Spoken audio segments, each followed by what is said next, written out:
Your team is sucking donkey balls. Big ol' hairy donkey balls. Bouncing, bouncing donkey balls. Your coach is a clown. Your team is sucking donkey balls. Big ol' hairy donkey balls. While I'm out here stacking paper on my grind, breaking walls, flexing with my crew. Yeah, we never take a fall. Thug life, living right while you bitches just stall. I'm the king of the block. Got my hustle on lock.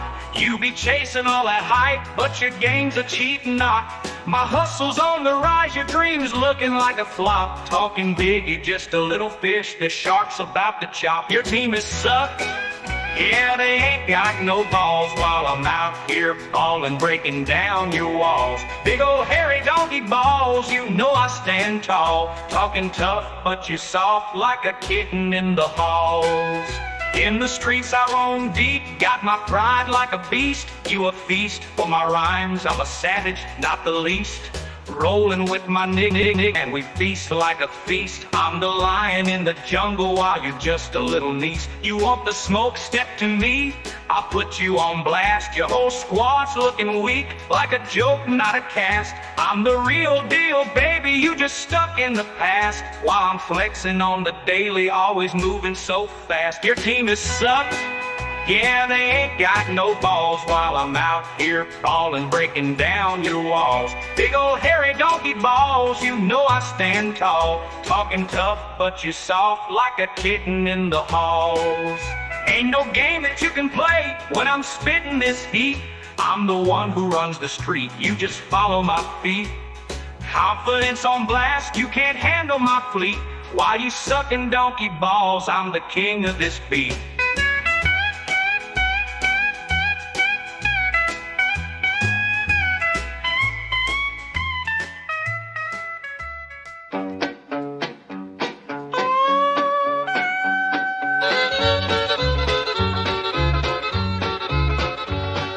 Ain't that complicated? I'm sipping the wine, riding this train to glory. Got my cash on my mind, all the way to hell and back. We don't play, we attack. Fuck 'em all, your team sucks balls. Stay out of my track. Ain't nobody dissing me and walking away unscathed. Smacking off the podcast, we ain't afraid. Rolling in these streets like a king, reaching for the paper until the final bell rings. Up in ya, where the hustle never sleeps. Bitches talking still, but they ain't too deep. We riding that glory, train full of fire. Light away, motherfucker, we're going higher. We're going higher. We're going higher. All our street life too fast, no time for regrets. Dodging all the hate, no time for your threats. I'm clocking my mileage, trunk full of ambition. Every bar I spit, man, it's a street composition. Run the blocks like a boss, never take a loss. All these fuckers in my rear view paying the cost with me, crew. Yeah, we ride or we die. Got the city on my back, watch the haters comply. Up in ya, where the hustle never sleeps. Bitches talking still, but they ain't too deep. We riding that glory, train full of fire. Right away, motherfucker, we're going higher. We're going higher. We're going higher. We ain't slipping. Hell no, we ain't. Every step I'm pimping. Hell yeah, we say we creep. Podcast spitting fire while these poles are just glare. We the lions of this jungle, so you better beware. So you better beware. Like a goddamn movie, I'm the star of the show. I'm full of ambition, let my true colors glow. I'm gripping on the path and I'm killing the scene. Ain't no stopping this train, just follow the dream. Fuck 'em all, I'm the realest, see the truth in my eyes. While you motherfuckers fumble, I'm the one that will rise. So bring your best game, but I'm calling you bluff. Cause when it's all said and done, man, you ain't that motherfucker. Up in ya, where the hustle never sleeps. Bitches talking still, but they ain't too deep. We riding that glory, train full of fire. Either way, motherfucker, we're going higher. We're going higher. We're going higher.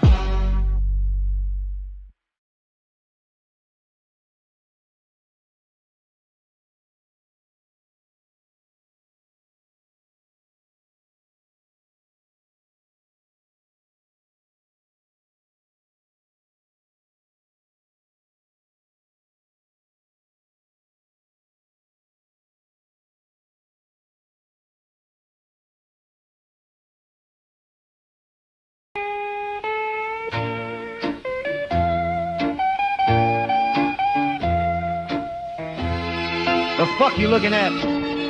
We the basketball pimps. Dr. Ball's in the house, slinging truth like limp dicks in the gym. Yo, Dr. Balls roll deep. Pockets kings from the north to the east, ballin' like a motherfucker. Pockets fat, Glock cock. We the squad that knows all, spittin' facts, no cap. Hustle from the streets to the booth, stacking racks off rap. Scrawny clowns try to front, get your wig pushed back. Don't try to fuck me around, pussy. That's a lyrical attack. West Coast cruise in the 6-4, hydraulics bounce the beat. East Coast bar slice deep, leave you leaking in the street. Loyalty's the code. Fuckers ride or get ghosted, betray the fam, end up floated like a snitch in the ocean. Dr. Balls diagnosed the game, he the doc with the prescription. Truth serum, straight fire, burn your weak ass conviction. Dr. Balls in the house, ballin' like a motherfucker. Pocket has it, tells it like it is, no suckers getting covered. Balls knows all, yeah, the realest in the spot. Don't try to fuck around, scrawny clown, get popped. Dr. Balls in the house, ballin' like a motherfucker. Street code certified, better bow down or suffer. Yeah. From the trap to the mic, we pimp the game like hoes on the ab. Surviving bullets and bullshit, now we laughing from the pad. Bitches flock to the pod, thirsty for that raw feed. Dr. Balls drop knowledge bombs, make them kneel and concede. Hustle never stops, slip a dub to a milli overnight. Enemies plot, but get folded, we the kings of the fight. G-Funk vibes sliding through the hood with the top peeled back. East Coast punchline crack jaws, leave your grill intact now. Scrawny motherfuckers bark loud but fold under pressure. We the basketball pimps, dunking on you clown for pleasure. Loyal to the soil, rep the block till we bury. Dr. Balls in the house, podcast legends never hurry. Dr. Balls in the house, ballin' like a motherfucker. Pocket toss it, tells it like it is, no suckers getting covered. Dr. Balls knows all, hey, the realest in the spot. Don't try to fuck around, scrawny clown, get popped. Dr. Balls in the house, ballin' like a motherfucker. Street code certified, you gon' burn down or suffer. Yeah.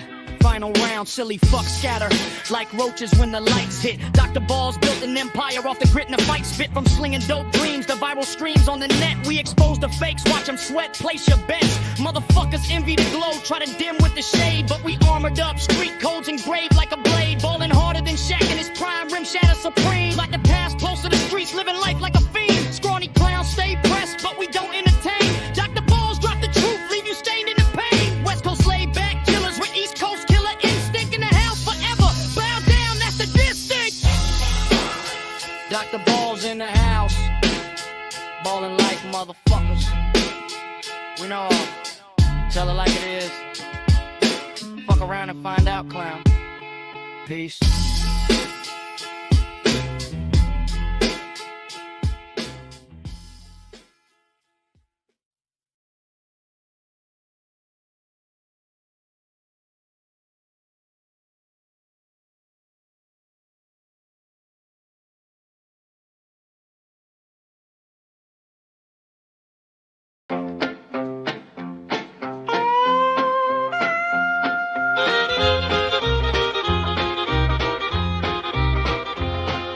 Ain't that complicated? I'm sipping the wine, riding this train to glory. Got my cash on my mind all the way to hell and back. We don't play, we attack. Fuck 'em all, your team sucks balls. Stay out of my track. Ain't nobody dissing me and walking away unscathed. Smacking off the podcast, we ain't afraid. Rolling in these streets like a king, reaching for the paper until the final bell rings. Up in ya, where the hustle never sleeps. Bitches talking still, but they ain't too deep. We riding that glory, train full of fire. Light away, motherfucker, we're going higher. We're going higher. We're going higher. Our street life too fast, no time for regrets. Dodging all the hate, no time for your threats. I'm clocking my mileage, trunk full of ambition. Every bar I spit, man, it's a street composition. Run the blocks like a boss, never take a loss. All these fuckers in my rear view, paying the cost with me, crew. Yeah, we ride or we die. Got the city on my back, watch the haters comply. Up in ya, where the hustle never sleeps. Bitches talking still, but they ain't too deep. We riding that glory, train full of fire. Right away, motherfucker, we're going higher. We're going higher. We're going higher. We ain't slipping. Hell no, we ain't. Every step I'm pimping. Hell yeah, we say we creep. Podcast spitting fire while these poles are just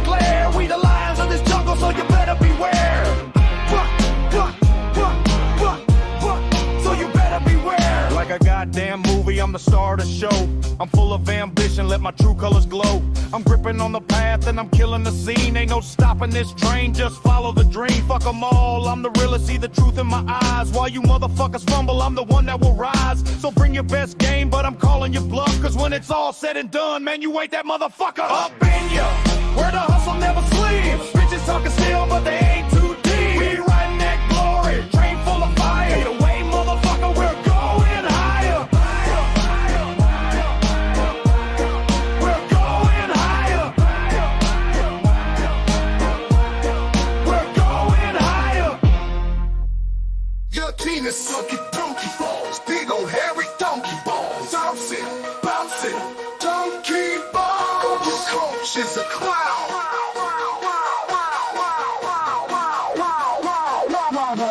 Your team is sucking donkey balls, big old hairy donkey balls. Bounce it, donkey balls. Coach is a clown.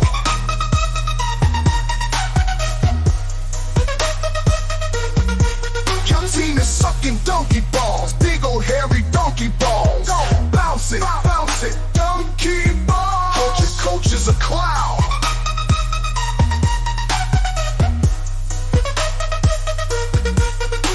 Your team is sucking donkey balls, big old hairy donkey balls. Bounce it, donkey balls. Your coach is a clown. Your coach is a clown.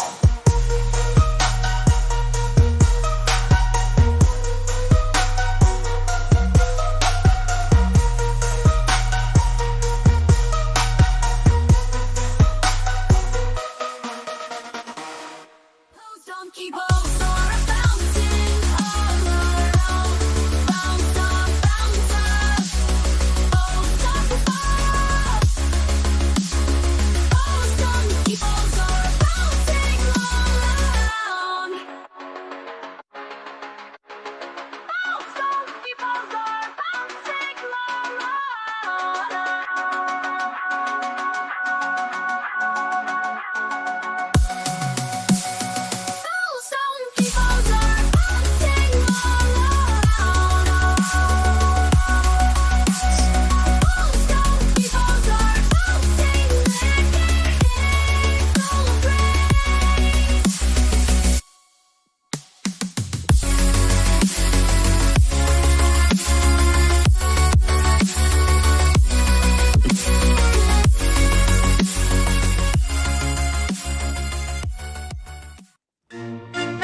These motherfuckers right here. Yes, these motherfuckers right here. Fuck them. We don't want to talk about them. It's getting boring as fuck.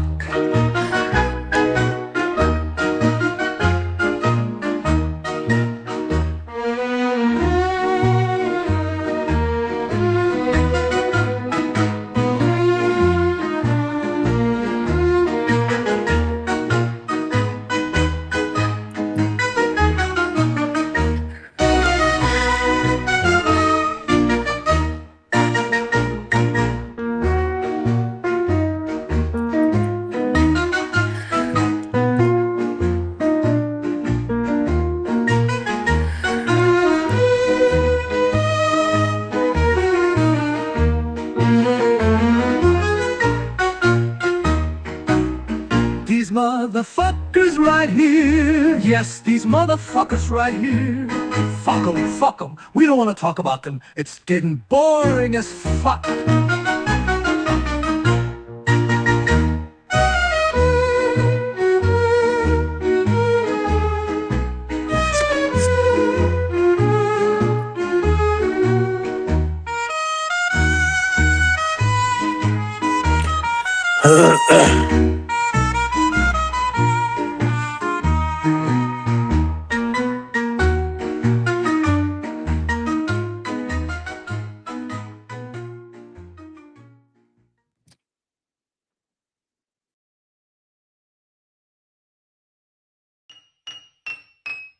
Dr. Balls is a presentation of Smacking Off the Podcast. Dr. Balls in the house. What's going on? The doctor knows who's going down. Dr. Balls will know.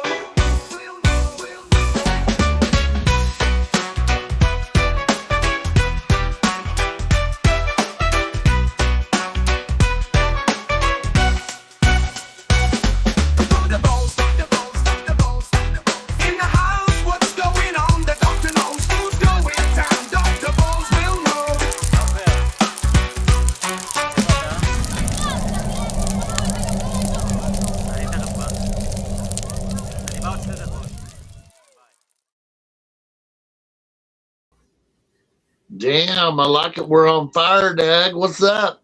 Not much, man. Did you heard that basketball burning? You could hear that shit, couldn't you? Oh yeah, it was special. It was real. That was real. Yeah, That was not AI. That was absolutely real. We had to set that shit on fire and then catch it with a high speed camera in the that's air. right.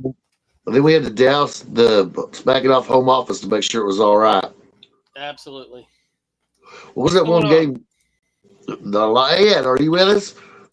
I am with us. All right. So the Bruce. Yes, I'm here. You I'm, bet- How you doing, better, Bruce?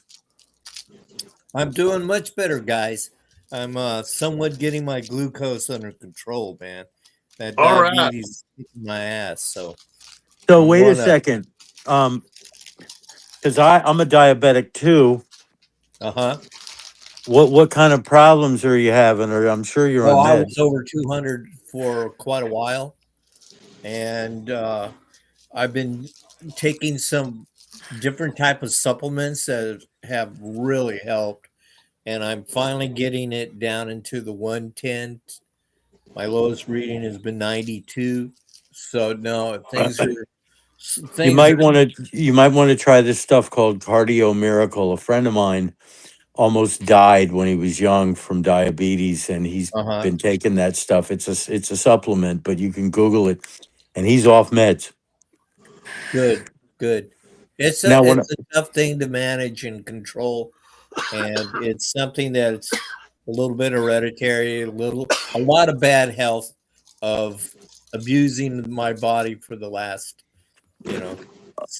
60, 65 years. I understand. Well, when I was diagnosed, my blood glucose was over 400 and my A1C was 13.2.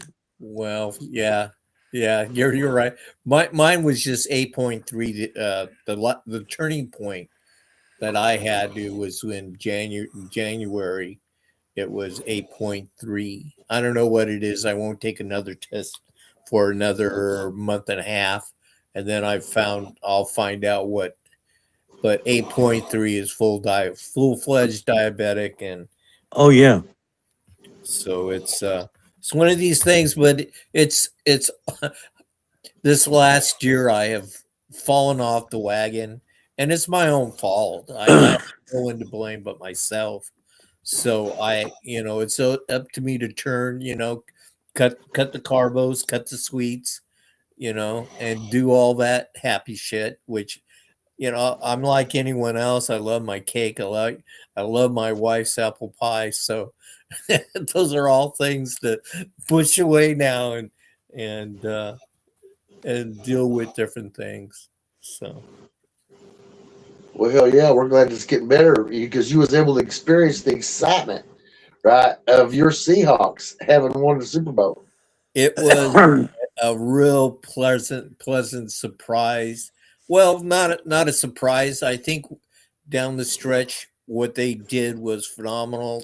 Taking on the 49ers twice, beating the Rams, taking out North Carolina in a matter of weeks, and what that defense can do and has done is, I think it's the defense that should be the MVP. Because they stuck it to anyone and everyone. Yeah, they were impressive. I thought that they were going to have problems of their own because part of their interior offensive line looked a little weak, but actually they exploited the left side of the Patriots offensive line and won the game over it, basically, in my opinion. The weight of constantly bringing pressure, he was having to roll out to the right whether he liked it or not. I mean, they were after his ass. They're definitely in his kitchen. There he was, a poor young man, and I feel sorry for him. He has nothing to feel ashamed of. Under the conditions that his offensive line was protecting him, which was nothing, was non-existent. And Yeah. I like the kid. He's going to have a long future in the NFL, and I like the young man. I think he has a lot of character. So no, we're tickled pink. Tomorrow we have the big parade in downtown Seattle. So that should be awesome. Probably million and a half people that will be there. It's going to be a lot of fun. So it's interesting that Seattle was able to rehabilitate Sam Darnold, who basically was a throwaway player at this point. And even though it was interesting, he won 14 games with the damn Vikings. With Minnesota, and I think that had a big, whoever was working with him there, I think got his confidence level back up, and he showed it, I think, down the stretch. I mean, after the first Ram game where he was intercepted, what was it, 3 or 4 times, got his ass kicked. Down the stretch, he managed the team and did very well. Very little turnovers. So he's resurrected his career. Hell yeah, it was impressive. That's an impressive coaching job by the Seahawks, and it was impressive also that the staff from the Vikings were able to unlock the potential they drafted him for. And like a lot of young quarterbacks that come into the league, I don't know, he may not have had the best line or the best game or the best coaching. And his other stuff. New York was awful. I mean, that almost killed his career at New York. I mean, they were, they wanted him to be the savior of the franchise, and they shoved him out way too soon. He wasn't ready, and the kid got pummeled. Both mentally and physically. It was too high expectations for him. I'd agree with that. Now, guys. I'm watching North Carolina and Miami, number 11, North Carolina, and they're at Miami, and Miami just beat North Carolina 75-66, which Miami was unranked, even though they have the same record as now a better conference record, actually, than North Carolina. And North Carolina, interestingly, just beat Duke on Saturday. Mm-hmm. And but at North Carolina, they've rushed the court here at Miami, and I think that's an interesting outcome there. And I thought that's a big upset. And Duke just started taking on Pitt, and that game just started. Another interesting game is right now, Purdue is tied with I just saw it. It just went away. Nebraska, who are both of them are top 10 teams. Mm-hmm. So that's interesting to watch. I don't know if anybody's watching that. So tell me, Bob, I caught this picture here of the Houston Cougar player, and I thought it would make a great thumbnail this week. How good is Houston? I think Houston's a legit team with good defense, and they beat a ranked BYU team that's pretty good, and actually a BYU team that tonight is basically rocking their team. Let's see. I think I've got that up. Let's see. But yeah, Houston is for real. Anytime you've got good coaching, obviously they're all in on the acquired players, whether it's recruiting or NIL, and they beat BYU on Saturday, and which was real at BYU. And their main guy, Kingston Flemings, had 19 points and 5 assists. So that's the first game. That's a good game. 5 assists, that's worth 10 points or more to your team. So obviously he was doing real well. And then they're supposed to play tonight at Utah. I don't know what's going on with that, but they're 21-2 right now. So that puts them in high category. So let's just go through the top 10 real quick. One thing, Bob, that I want to go beating BYU at BYU. That's a tough thing. It's like going into Pauley Pavilion and stealing one from UCLA. It's not an easy task. I'd agree with that. And BYU's actually having a nice season. And so Arizona lost at Kansas Monday, right? Mm-hmm. 82-78. Right. And their main guy, Koa Peak, missed 9 of 11. And their next game is Saturday against Texas Tech. So Arizona lost. They're at 20. So we're going to have a new number 1. I wonder who that could be. That's it, Ed. I wonder who's the new number 1. You know what, Ed? Are you hoping, Ed? Come on, Ed. You know what? Let's just go ahead and move. Let's move Houston up, Ned. and let's move Houston back to Just number slide one. him in there. Not happening. Come on, Ed. That's why I put Houston on the cover. I'm rallying around Houston. I'd like The to question see, has always been, and I understand how important defense is. The question's always been, do they have enough offense to win a natty? yeah. And I think they do. I mean, they've got a little break as far as staying. So this one poll has them at number one, and I've got another poll that has them. You talking about, Still has you them. talking about Houston? No, Michigan. Oh, okay. And they, but yeah, Houston should be number one. That's so true. But since they are number one in this one poll, and Ed is our guy, right? You know, we got to go. We want Ed to have great success since his football season didn't work out the way that Michigan usually loves it. You know, I'm going with Ed too, and more power to Maryland. But let me say this. It's not always good to be ranked number one during the season. It's No, good it- to it be. never is. It's good to be close. Absolutely. it's a bullseye on your ass, man. That's right. I think the last wire winner of a championship was '96 Kentucky. I'm gonna have to look this up, right? But for Michigan, they can stay number one for a while because they just beat Ohio State by 21, and their next game is Wednesday at Northwestern. But let's look up who was the wire-to-wire national champion. Let's see, wire to wire number one, which as far as I know, number one championship NCAA basketball. There's got to be somebody else.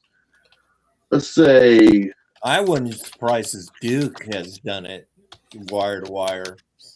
So there's 7 of them, right? We're ranked number one from start to finish, all right? So let's get into it. Stay number one all season. San Francisco Dons of 1956. They had Bill Russell, if that means anything to you, who I think is the greatest player of all time. Yeah. With his 11 rings, right? Even though Michael Jordan's the prettiest player of all time, no doubt about it. But Bill Well, Russell that won was 11 with USF, right? Yeah, Yep. University. So the UCLA teams of 67 and 69, they had Louis Alcindor. Some people call him Kareem Abdul-Jabbar. So they wasn't a bad team. And then the UCLA of 72 and 73, that's Bill Walton. And then 76 Indiana. Hold up.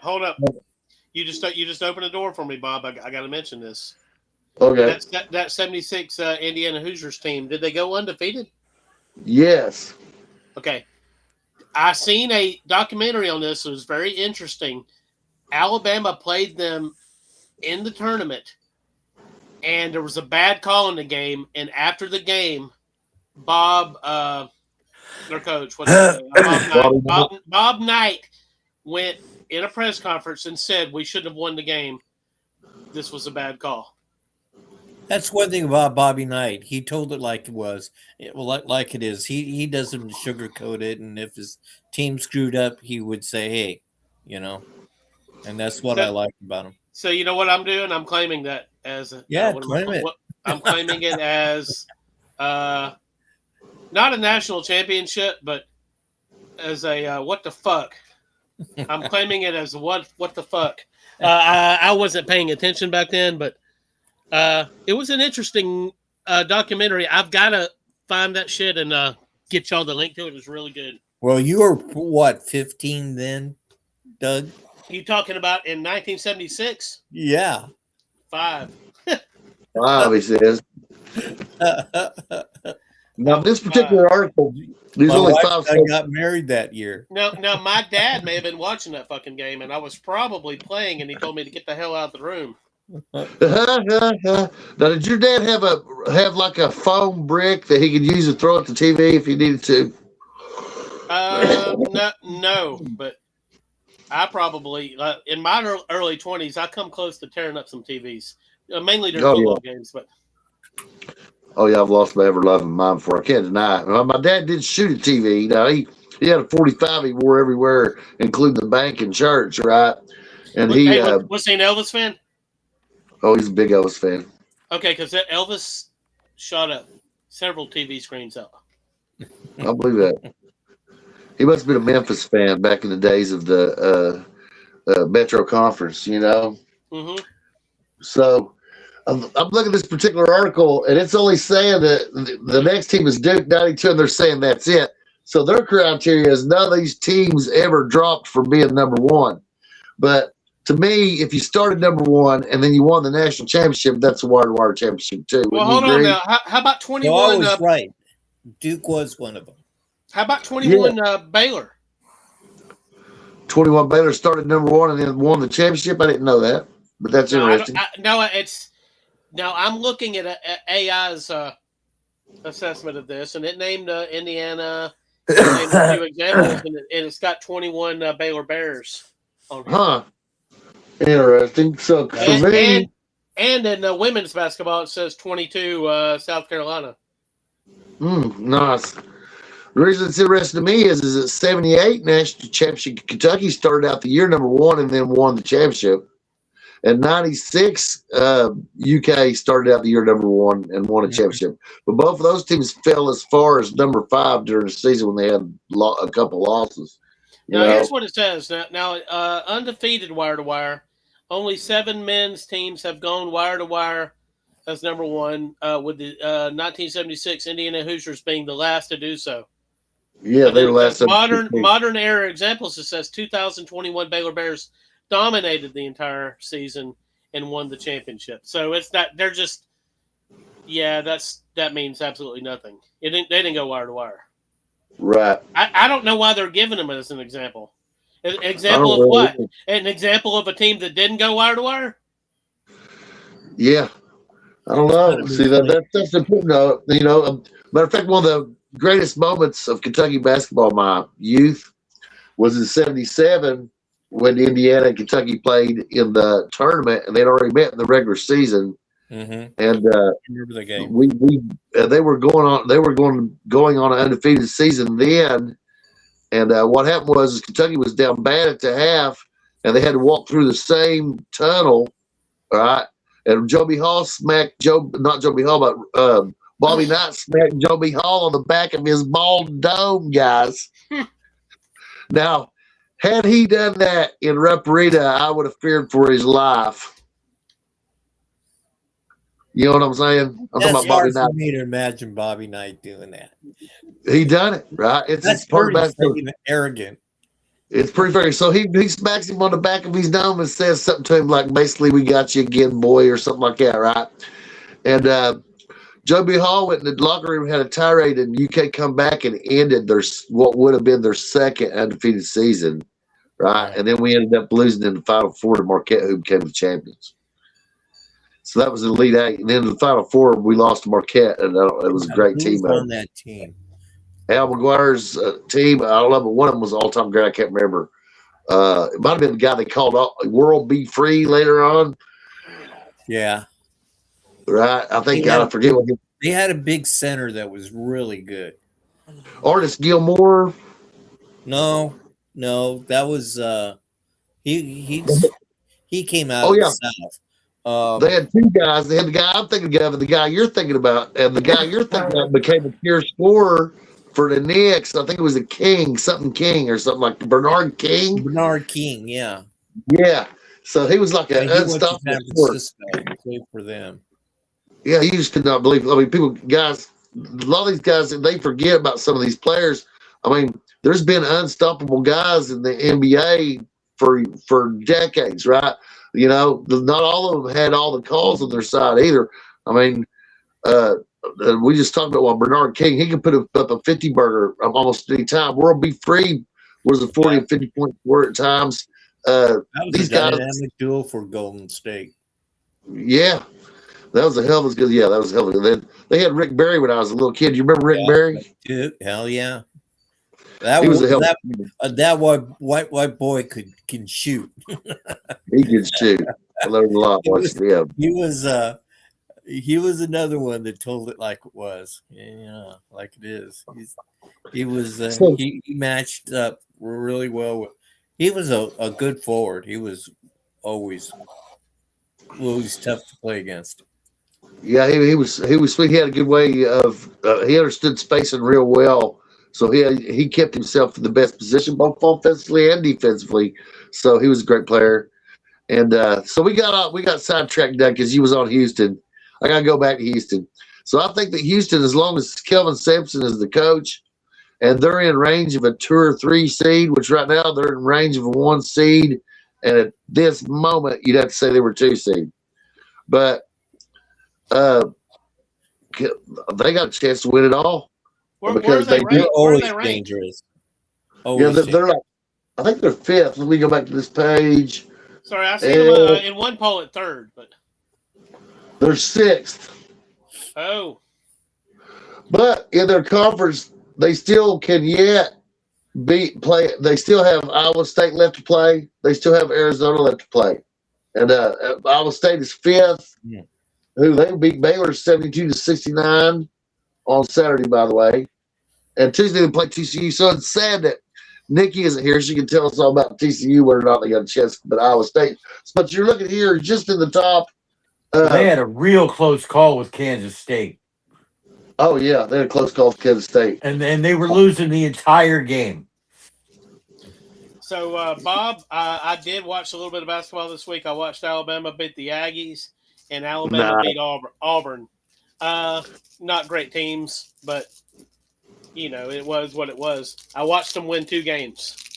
Well, that's good. See, you watched, so that helped them, Doug. You have propelled them into a new era of Alabama basketball now. Maybe I did, Bob. Yeah. I'm not arguing with it.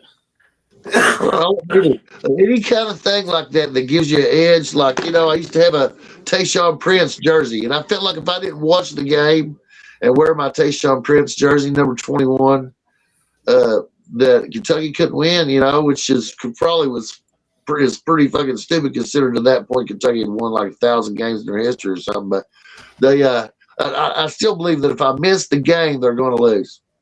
My dad, watching Alabama football, he used to, if Alabama wasn't looking good, he would change seats. He'd move somewhere in the room. He was superstitious. Huh? Something, yes. I couldn't get him to admit to that, but I've seen it happen too many times. Did he live long enough to witness the Saban era? Oh, absolutely. Awesome. He was happy about that. Yeah, no, he died in 22. So my dad's home decor was various pictures and memorabilia of Kentucky Wildcats basketball. Historic pictures of the Finland Five, pieces of the Rupp Arena court, and tapestries of Elvis playing poker with dogs. John wanted to. So that was my dad's house. It was UK memorabilia everywhere, and a little bit of Reds memorabilia, and they. But he that's what his decoration was. Now, I don't know how much his wife loved that, but I know my dad, it didn't really matter how much she loved that. You know what I'm saying? So now I can hear it. Now I've got some of that. I've got one that I'm going to hang up right behind me so that when my picture's up here, that you can see it's got a wildcat with a little cape on and a crown. It says King of the Court, and he's kind of like overlording of basketball. You know what I'm saying? So I need to put that up there. And so it's important in your life that your parents get to experience dominance of their favorite team, right? Now, ain't that a special thing that you were able to experience and share the love of Alabama football with your own man? Yes, absolutely. Interestingly enough, I guess he liked to watch winning teams. So my dad, he was a big Alabama fan, and he was an Alabama basketball fan too. But he really followed Kentucky basketball a lot. I think everyone did. I was a Kentucky. He definitely rooted for Kentucky. He was definitely a Kentucky fan because that was the SEC's lone answer. Back in the day, it was Kentucky. It was always Kentucky. And I think the Rick Pitino era of Kentucky was easy to root for, and it looked clean.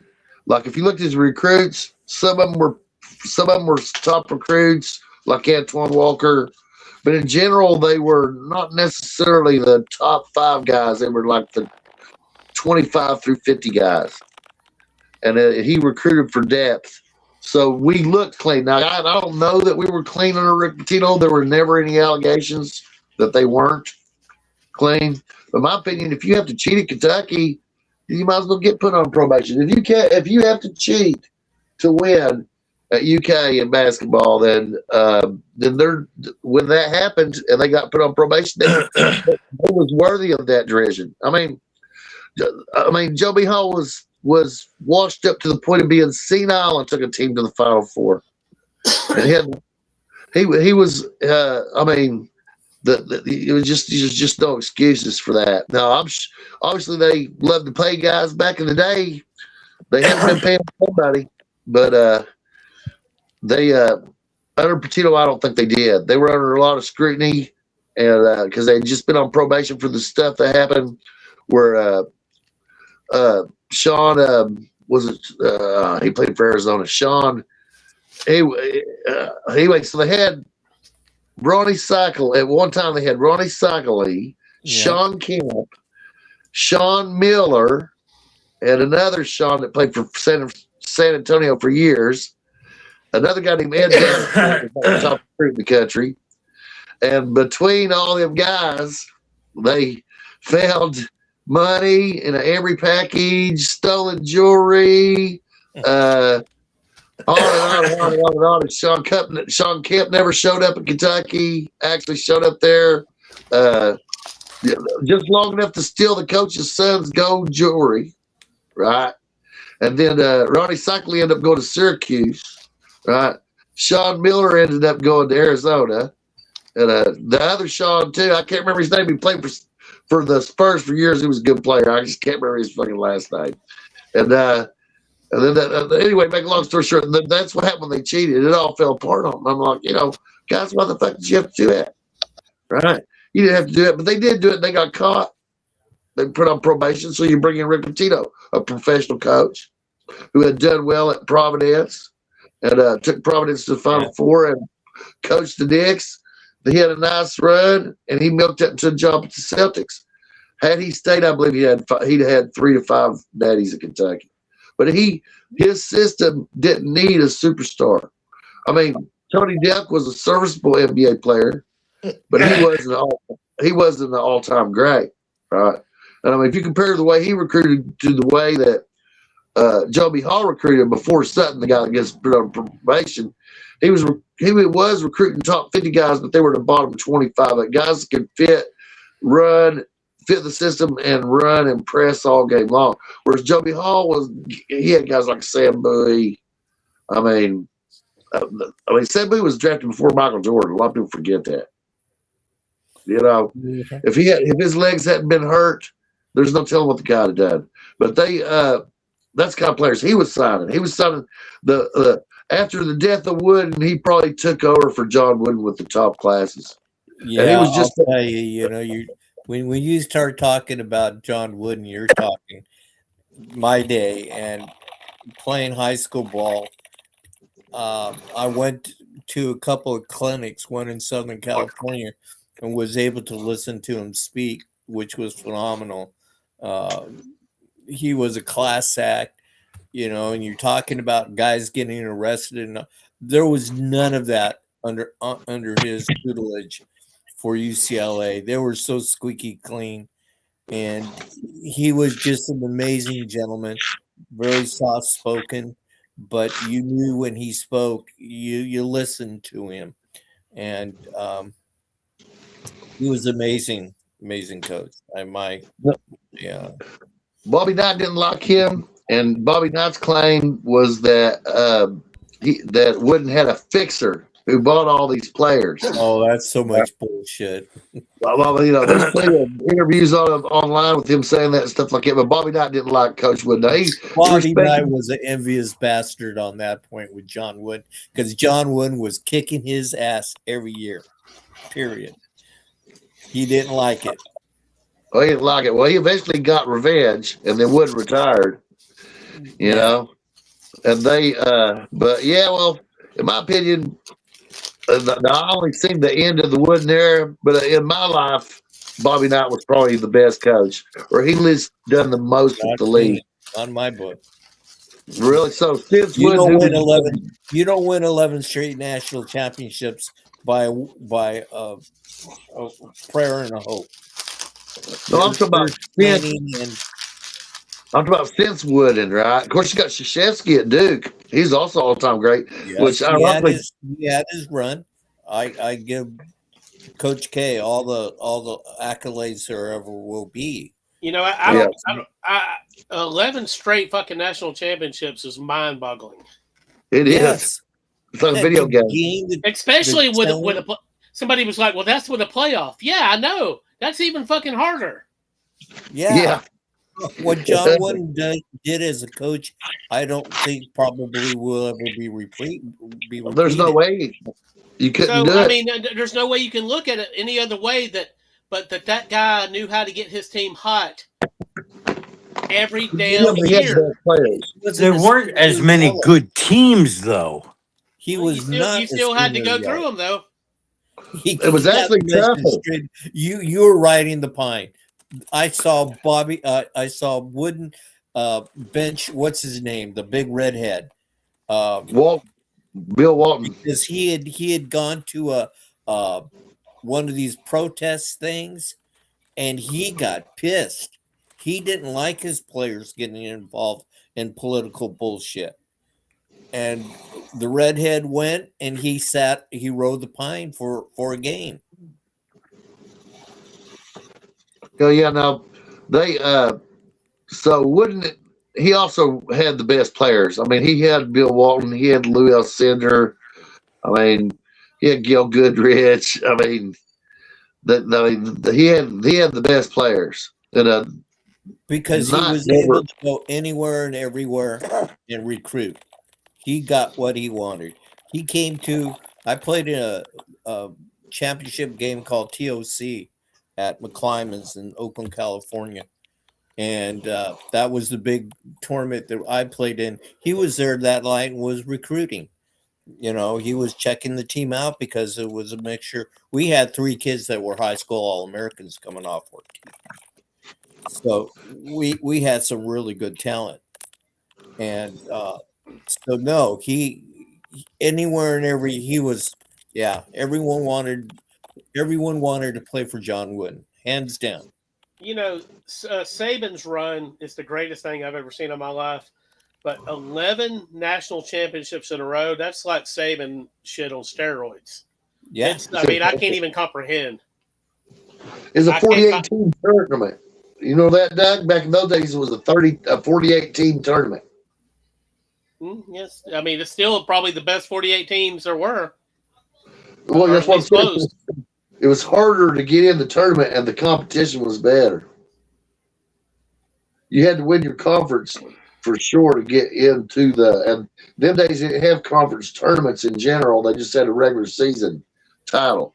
Basketball And was so different in the 60s when I played ball. It was the game has changed. The big men came in, dunking came into involved and changed the game a lot.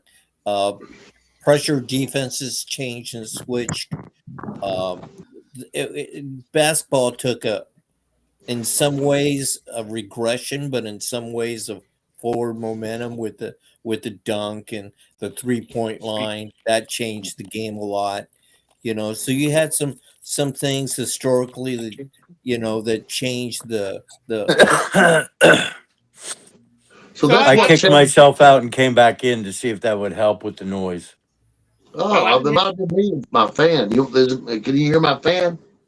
No, I didn't hear any noise. No. I didn't hear any noise either. No, it's that So- crackling sound. Oh, I thought you might have been And I having think a a large part of there again, I'm the East Coast bias in the media raises its head, and even though what Wooden got, he really didn't get a whole lot of notoriety from. I think the East Coast despised him because he was kicking everyone's ass. So let me ask, now what years, you say he won 11 straight. What years was that? Oh, gee, that was It was like 63 through 74, wasn't it? 63 through 71. No, that'd be That wouldn't be 11. Because in 66, UTEP won it in 66. Right. Hold on, hold on, I'll pull it up. Pull it up, Doug. Thank you. I'm going to run to the bathroom real quick. And Indiana won it in 76. So I think they won 11 championships total. And he had a run of like 9 of them. Let's see. College basketball national champs. Let's see what I can find here. List of yes champions. I knew they had a long run. Now I'm not quite sure it was 11 in a row though, but I think it was like 9. I think it was from like 67 through 75 or something like that. Because in 66 UTEP won it, and I know in 60 Kentucky won it, and in 61 it might have been Ohio State. 61, 62 in Ohio State. so here's the deal. Yeah, Texas Western won it in 66. Which is UTEP now. Okay. So anyway, UCLA won it in 64, 65, and then they skipped 66, and that was UTEP. 67, 68, 69, 70, 71, 72, and 73. That's so impressive. that's 1, 2, 3, 4, 5, 6, 7. They won 7 in a row.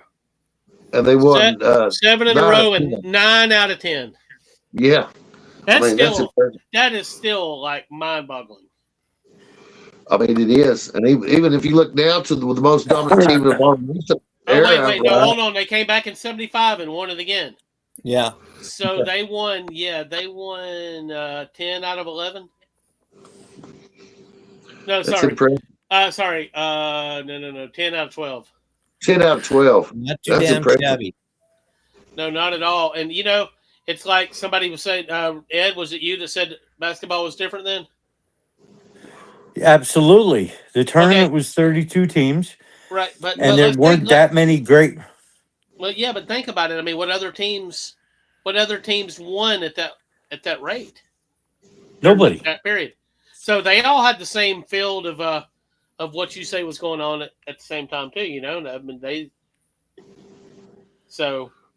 And to put it in they perspective, did the best that the UCLA did what nobody else could do during that era. to put The it in pace of perspective, the game Doug, was different also. I mean, it wasn't. I think when the big men came in, more physical, taller big men, that started playing the guard position that were over 6'6", 6'8", who were guards. That changed the whole dynamics of basketball because that's what changed for me while I was playing. Is that tall guards, of which I am one, right? Tall guards, press and defense, and the 3-pointers. What changed absolutely while I press was and playing. defense, belly up defense. So that's how Boyd County, where I live, was successful. Was our constant press and defense. Even though we played the big city, Lexington, Louisville schools, we beat them, right? And by pressing and making them tired and constantly throwing guys in there, physical conditioning in basketball is another thing that changed it. Just like in football, when Oklahoma went further and deeper with their conditioning and their weightlifting, the same thing happened in basketball and conditioning, right? Where you had teams that, every guy on the team basically could run a marathon, but as much as you ran, and that's what you wanted is people to try to run your ass off. And just like in high stakes high school basketball, like here and in Indiana, that happened in college too, and we wanted to run you in the fucking ground, right? And then our bench beats your bench is how it worked out. But then the defense would kick in, and you would see 40-point games. You would see, a high-scoring game was 60. But if you created turnovers out of that pressure, you could have a 100-point game, and the other team have a 40-point game. So that's how you score is off that pressing defense, and then the 3 come in, and everybody's fading to the basket to cut me off, and now all of a sudden you left me wide open, and I'm shooting 45% from up there. Hell yeah, I'm going to jack it up, and that's where Rick Pitino had that where he's the one that transformed. That's one of the things that he did to contribute to transform the game is he told you to take it. So instead of me doing trying to set up a 2-on-1 or a 3-on-2 or a 1-on-1 to the basket and maybe draw a foul or throw it up, what if I stop and take that shot? Or what if you're on the wing trailing and I see that I'm not going to be able to beat my guy to the basket? right? Then I can deal it to him. The old way is a 2-on-1, and we're hoping to isolate a guy to a 2-on-1, and when he commits to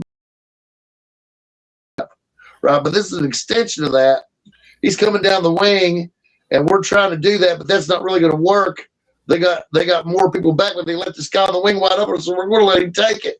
Well, they're shocked he even took it, right? So where I came down the lane before I dealt it away, right? Because that's what my role was as a playmaker, was to deal it away to old dude. Well, now they're not paying no attention to me, and I know he's going to jack it up because I dealt it to him, right? So now I can get position and get the offensive rebound before anybody's ever got in a court. I might even get an easy tip in, right?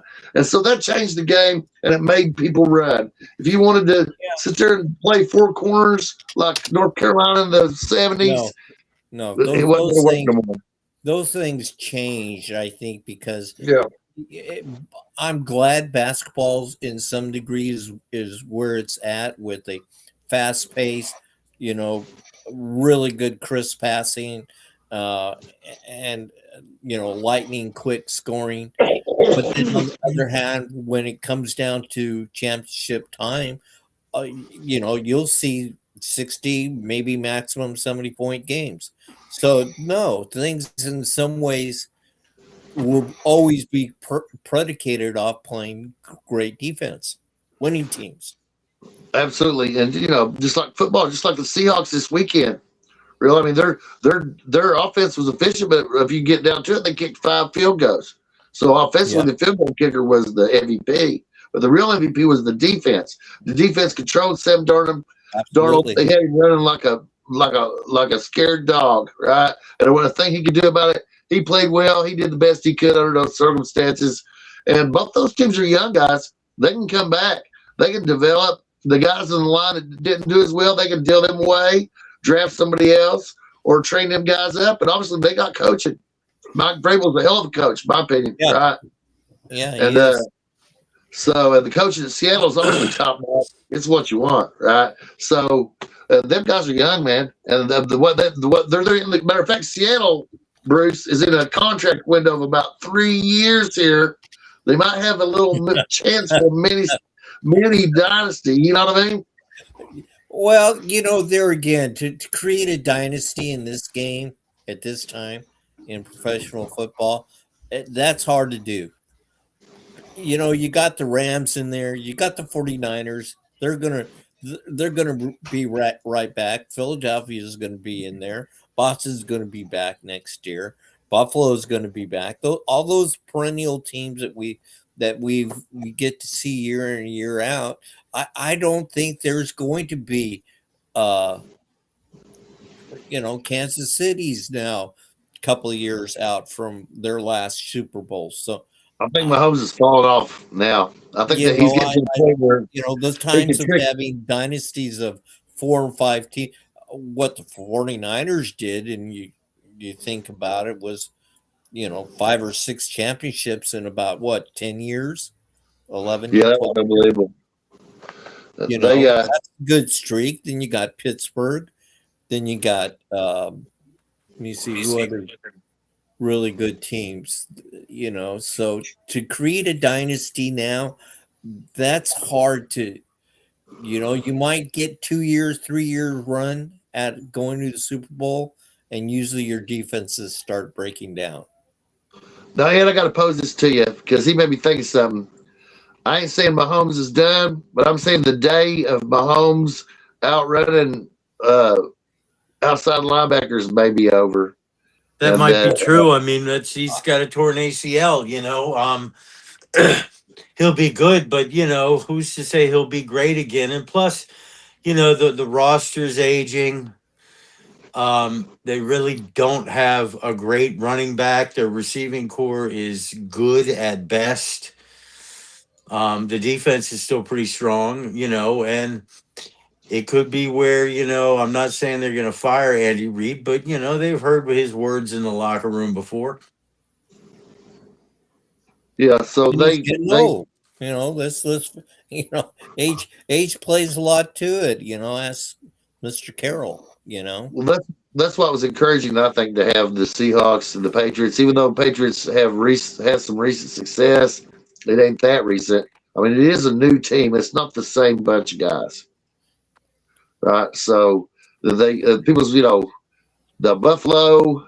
I just don't know, guys. I think they. I think a lot of people feel that New England was lucky to be in there because if Knicks wouldn't have gotten hurt, I would probably say we'd be seeing a Seahawk Denver Super Bowl again. Probably. Oh yeah. We didn't love Knicks on the show. What do you think, Doug? What's he doing now? Who? Bo Nix. Are you surprised that Bo Nix has done fairly well at Denver? Oh shit, Bob. Is Bo Nix playing for Denver? Yeah. Exactly. Yeah, I heard about it. I have not watched him. I haven't seen much with him either, but Is he taking care of his kids yet? We'll have to get Landon on to talk about it. he's got enough money to. He's probably ate up with child support where he ain't got nothing. I mean, compared to what, Yeah, he's dropping kids all over the place.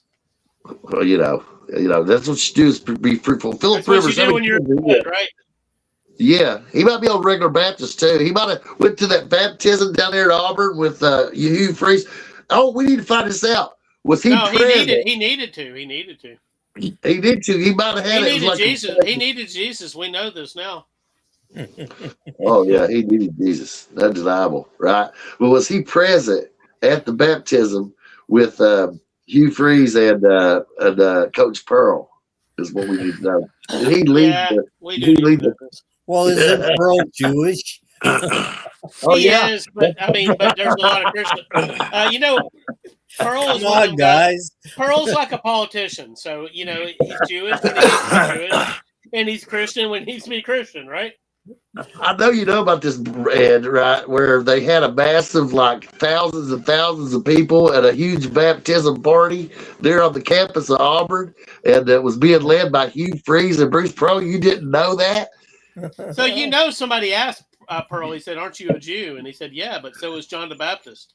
Yeah, there you go. So was Jesus. That was Jesus. a good report. Jesus was a Jew too. He was. They were all Jews. As a matter of fact, that's one of my favorite shows on like local access television. You ever get mired in local access television, Doug? Only late night when I couldn't make a heads or tails of it because I was drinking too much. I was watching one day, and it was having reruns of Mary Hartman at like 3:00 in the day. You know what? I remember that shit when I was a kid. My parents used to watch that shit. Oh wow! Yeah. Hey, do you It was remember the show? Hey, do you remember the show that what's his name? The guy who did Spaceballs and Rick Moranis? No, the director. Mel Brooks. Mel Brooks. You ever see the show When Things Were Rotten? No, but I think Back in the 70s? I never saw that. It was like a Robin Hood kind of thing. It was a sitcom. When things I would like were to see on- that. Yep, Oh. that was one of Mel Brooks's failed attempts. things. Failed attempts. But it has a cult following now. They had like, what do you get when you fail? Like first season, 13 episodes. 13 or somewhere between Yeah, 13 you and can get the 26. 13 episode DVD still. Damn.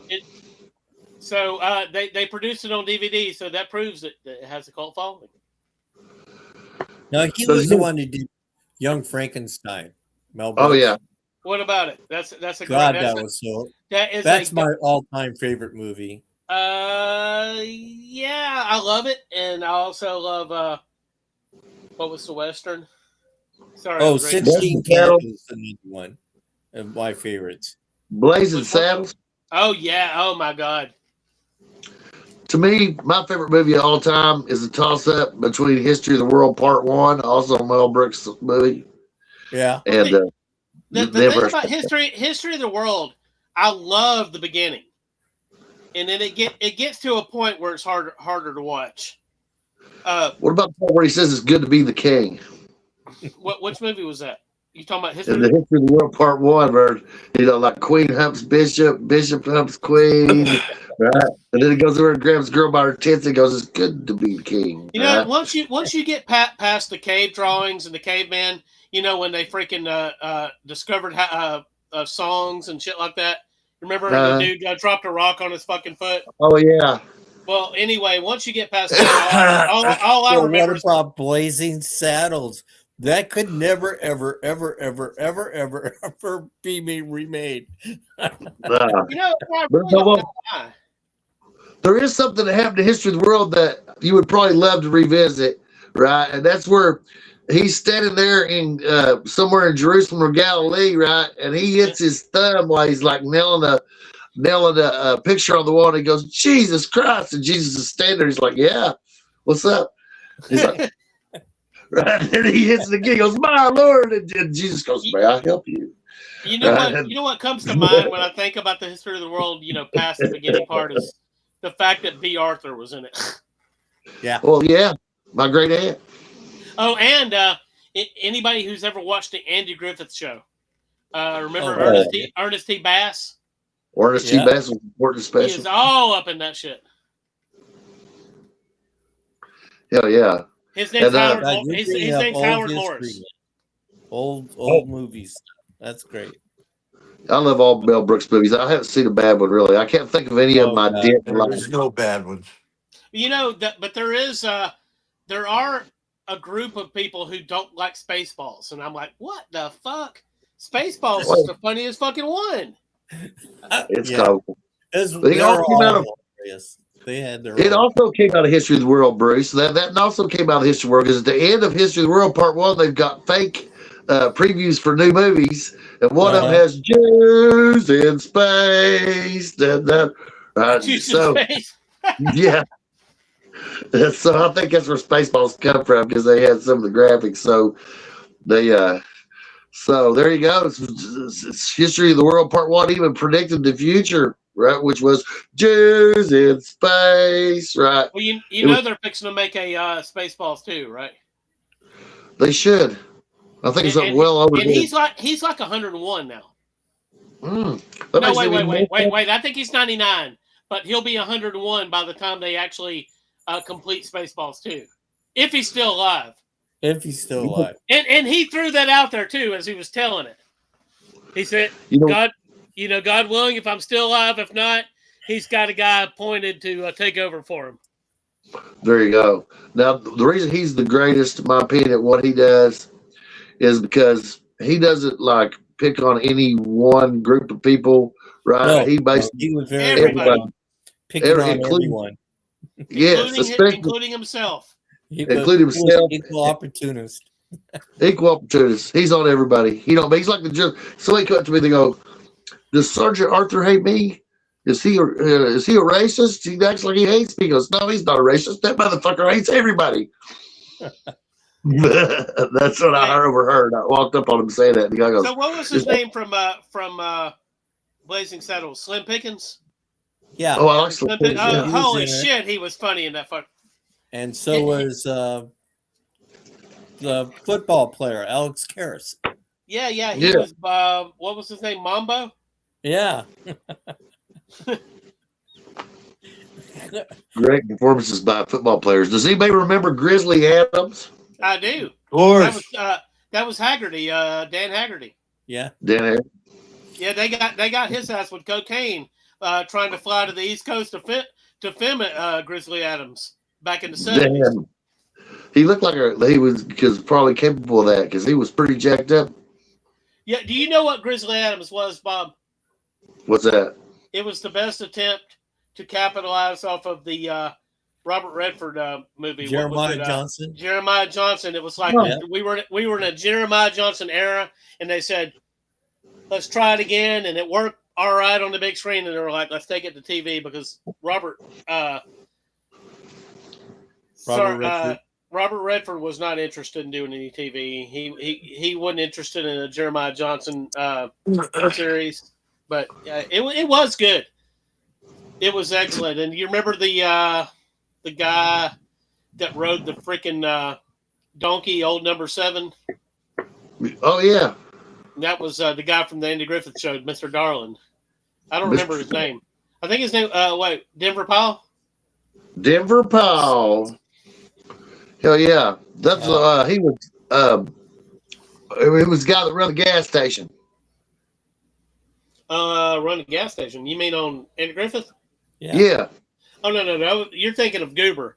No, Denver Powell was his real name. In the Andy Griffith Show, his name was Mr. Darling. Oh, Denver Powell's okay, he wore the Island. glasses. Yeah. Denver He was Powell's the other in one that Gilligan's wore the glasses and had a mustache. Oh yeah. Who wore glasses and had a mustache from the Andy Griffith Show? Yes. Are you talking about Howard Sprague?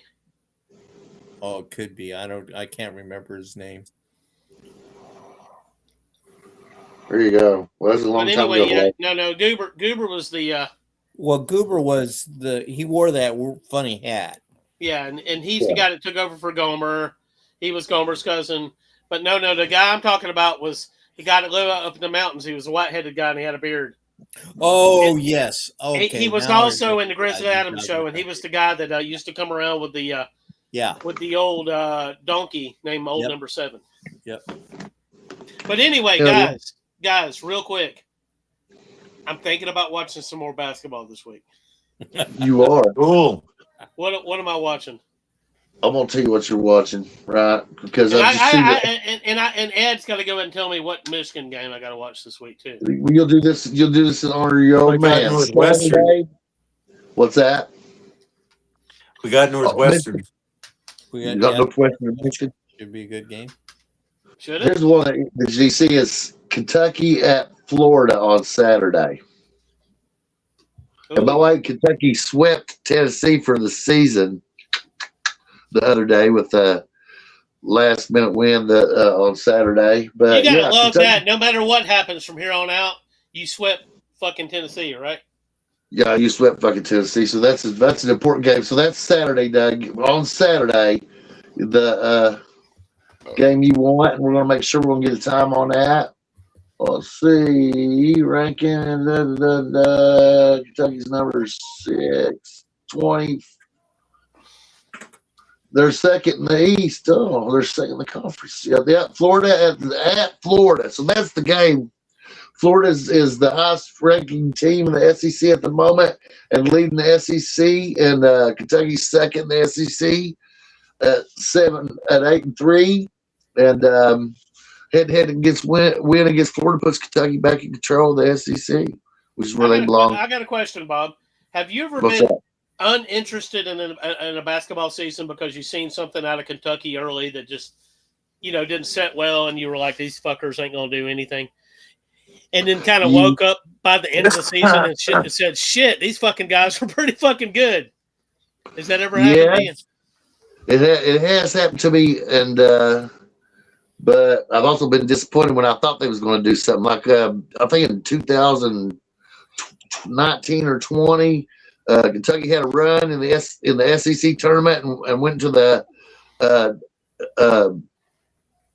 NCAA tournament hot and lost to Kansas State again. They should have lost. Yeah, I remember that one. Yeah. Mhm. Yeah. And I remember talking. Hey, I remember talking about it on Dr. Balls. Dr. Balls. That's right. It was disappointing as hell. It was just fucking cocksucking shit, man. I don't know. We've been throwing these balls around for a while. Yeah, they suck donkey balls, and if we would have had a donkey ball segment, they would deserve that. Right? You know what? We're kind of getting into season crunch time. Y'all ready to start picking at least one team that suck donkey balls every week? Yes. Let's do it. Next week, So we'll introduce your team sucks donkey balls. I think we got teams one with team. enough record and track record. Yeah, we we know. could We throw- know now. we We know could what's throw expected. shit at. And there's always a good team that fucking drops the ball. Always is. Well, that was Arizona. What Yeah, but I don't happened think to we'll hurt Arizona? them, man. They got beat. Who beat them? Kansas State this last week. Kansas State not very good. No, they it's Kansas. weren't very high, but they Were good to enough beat Arizona, right? Arizona. It was Kansas. Bill Self coached I Kansas. thought it was Kansas State that beat them. No, it was the University of Kansas, but still, they've been down a little bit. They've got a guy in and out of the lineup that pretty much determines where they win or not. But that's the first loss for Arizona. I mean, they still have no matter what. It's going to be hard to knock them out of the number one seed. I mean, Michigan is looking like a number one seed too, and I like Michigan real well.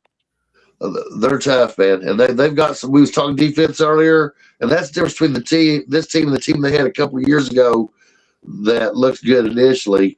Is that this team has some defense and scoring? They're pretty well balanced. I'm impressed. I think the coach is doing a great job. But what's unusual, guys, is that we go into tournament time, and it's whoever gets hot, who's ever on a roll at that time will win it. It's strange. It's we can predict or try to predict, and up jumps the dance, and everything goes up. Picks at the right time. It's whoever picks at the right time. Yeah. Stepping out of it for a second, the smaller picture we're looking at, I'm really shocked that the Big Ten didn't grab Kansas to go ahead and get that edge in basketball. So that's really saving grace for the Big 12 in basketball is that they've still got Kansas. And they got Arizona. So this is a powerful basketball conference right now, and kudos to the Big 12. Kudos to the Big 12 because I know that the Big 10 was eyeing Kansas. Because they passed the ACC. You know that, Doug? In my opinion, and a lot of other people's opinions, now the Big 12 is a better conference than the ACC and equal to the Big East in basketball. And we don't want to leave UConn out of it. UConn had a big elevated, but I don't think they're better than the ACC. So if you go through them and match them up, Duke is the only team in the ACC that I think that contends with. So we'll go back to this chart here and make sure I'm saying it right now. So if you look at the top 25, Duke is number 4, right? And the next ACC team of note was North Carolina at 11, who just lost, right? So if we go to the Big 12, though, Arizona is 1 in one poll and 2 in another, right? Houston is 3 in one poll and 5 in another, right? Iowa State is 5 in one poll and 6 in another. And Kansas is 9 in both polls. Well, you mean a snapshot? You mean a snapshot of right now? Yeah. So right now, 5 of the top 10 teams are Big 12. Yeah. The ACC has 1. And then the Big 10 is looking pretty sporty too, with Michigan and Nebraska and Illinois and Michigan State, but really the only team that looks like they could win it, in my opinion, out of the Big 10 is Michigan. Whereas out of the Big 12, I think that Iowa State can win it, Arizona can win it, Houston can win it. I think there's 3 teams that can win it out of the Big 12. Now, as far as who else can win it, if the Big East is down in terms of top of how many teams are in the top 10, but UConn's nipping everybody's heels, guys. They've got a real coach, even if he is a nut and an asshole. So, and UConn, you talk about teams getting hot at the right time. UConn's getting hot. I got a question, Bruce. Since you live where you live, are you there, Bruce? God damn it, Bruce had to go to the toilet. He might have to pet his dog too. So my question to Bruce is going to be: is he looking forward to the return of the Pac? Because that's coming soon, right? I mean, we've had the Pac-2 here for a couple of years in football and basketball, right? Do we have we don't have an expanded Pac in basketball yet, do we? We do, and Gonzaga is leading it. And Gonzaga's a serious team, even though they're down 6 points. They must have had a loss. Let's look at Gonzaga and see their recent history here. And they're second to Santa Clara in the league, and 23-2 overall. And Well, where's Santa Clara in the top 25? They ain't. So, but And they're they- leading the league because of the league record. Because of the league record. Here we go. Nope. What was the last game? Jeez. Hey, Bruce, Yeah. are you looking forward to the return of the? Sorry, we've already got a return to Pac basketball, They right? lost to Portland. Gonzaga lost to Portland. God It's damn it! called Gonzaga lost to Portland State. Yeah, they say it's a devastating loss. So that's how they fell out of the top 10 and dropped 6 spots. Yeah, And they're, take that, Tiggy. they're still counted as Well, West Coast. that's a Mark Few team. Yeah. I'm sorry. So that- I'm just. I know Sean hates me for it. We've argued this minutia about Gonzaga for quite a while. He really likes Gonzaga. I like Gonzaga. It's a Washington State team, but I tell you, Mark Few can't get him over the hump. He's a good coach, but You know what they need to He's do, missing. Bruce? They need to fire his ass and hire Tiggy Doms. Tiggy Doms. Wouldn't that be funny? And he would look just like he does in his fucking profile picture too. And he loves Gonzaga. He He just would be a loves big Gonzaga. a thumb with a hat. So does Tiggy. Yeah. Yeah, he loves them. But their problem, I think, is they need to upgrade their conference if that's what's really going to be a reformed Pac-12. Well, for I was them. hoping going into the Pac-12 it might help them because. Yeah, because But then there again, you're no going into a league that's really no better than a Mountain West team because they're all state teams. They're not major universities, and they don't recruit well as a university setting. They just don't. So to me, they're just going from Mountain West to the Pac-12, and okay. I don't Guys, see y'all got anything to add before I go pee? Yeah. Oh, before you go, Pete? No, I'm not coming back though, Bob. Oh, that's what I figured. So, a little trivia question first.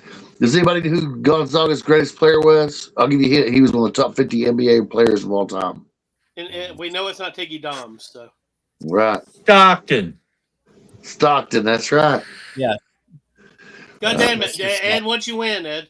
Who said that? Ed? And he was He good. won no prize. and you know what?